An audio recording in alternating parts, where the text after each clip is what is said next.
இந்த தீய சக்தியை பற்றி அவங்க நிர்வாகத்தை பற்றி ஒரு வெள்ளை அறிக்கையை ஒன்று வெளியிட்டோம்ல, அது ஷார்ட் அண்ட் ஸ்வீட்டாக சொல்லணுன்னா, ஒரு ஓட்ட பாத்திரத்துக்குள்ளே தண்ணி ஊற்றிக்கிட்டே இருந்திருக்கிறாங்க.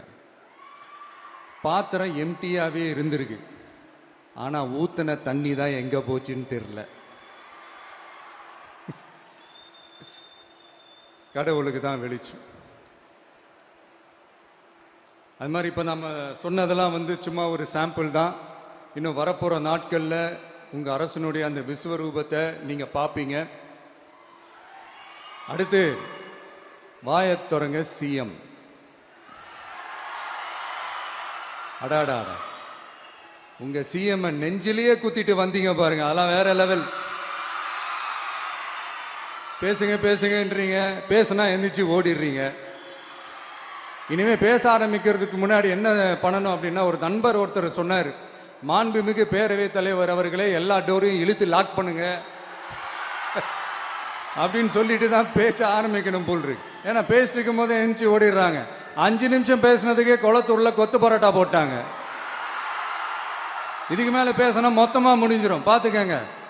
நாம அரசியல் பேசினா விஜயெல்லாம் அரசியல் பேசலாமா அப்படிங்கிறது.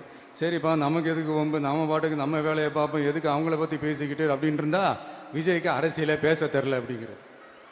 இப்படியே மாறி மாறி மேகதாது அணையை பற்றி என்ன தெரியும், விஜயம் அதை பற்றி பேசலை. இப்படி நம்ம அரசியலுக்கு வந்ததுலேருந்தே ஒரு கூட்டம் குறை மேலே குறையா சொல்லிக்கிட்டு பாட்டுக்கு பாட்டு கச்சேரி எங்களுக்கும் பண்ண தெரியும், பண்ணலாமா? இந்த மேகதாது அணை சம்பந்தமான அந்த வழக்கில் தமிழ்நாட்டோட பெட்டிஷனை சுப்ரீம் கோர்ட் எப்போ ரிஜெக்ட் பண்ணுச்சு? அப்போ யார் ஆட்சியில் இருந்தா? ஏன் ஒழுங்கா வாதாடல? நீங்க ஒழுங்கா வாதாடி இருந்தீங்கன்னா அதை ரிஜெக்ட் பண்ணியிருக்க மாட்டாங்கல்ல. ஏன் ஸ்டாலின் சார் வேணும்னே விட்டுட்டாரா? ஏன் இப்படிலாம் கேள்வி கேட்கலாமா? இப்படிலாம் கேள்வி கேட்டாதான் மேகதாது அணையை பற்றி பேசினதா அர்த்தமா? ஏன் அந்த ஸ்டேட்டு சிஎம் பேசுறாரு, நீங்க ஏன் பேசல?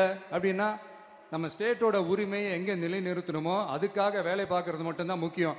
சும்மா சவால் விட்டுக்கிட்டு சீண்டி பார், நான் யார் தெரியுமா, தொட்டு பார், இப்படிலாம் பேசிக்கிட்டு இருந்தா வேலைக்கு ஆகாது.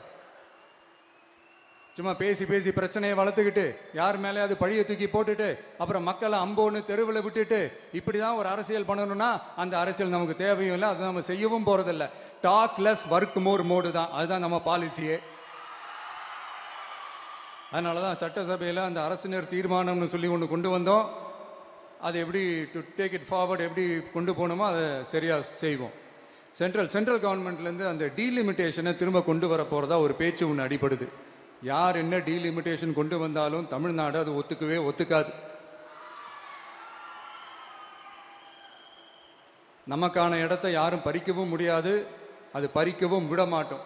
இப்படி நாம் இருக்கும் போது இந்த தீய சக்தி திமுக எங்கே போய் நிற்குது, யார் கதவை தட்டிக்கிட்டு நிற்குது, அது உங்களுக்கே நல்லா தெரியும். மக்களே, இந்த தீய சக்தியும் தீந்து போன சக்தியும் வேற வேறலாம் இல்லை, கூட்டு களவாணிங்க. சொல்ல முடியுமா அவங்களால? எங்களுக்குள்ள ஒட்டும் இல்லை, உறவும் இல்லை, அறிவிக்க முடியுமா, நிரூபிக்க முடியுமா? இந்த வரப்போற இடைத்தேர்தலில் அதை நிரூபிச்சு காட்டுங்க, அப்புறமா பேசுங்க.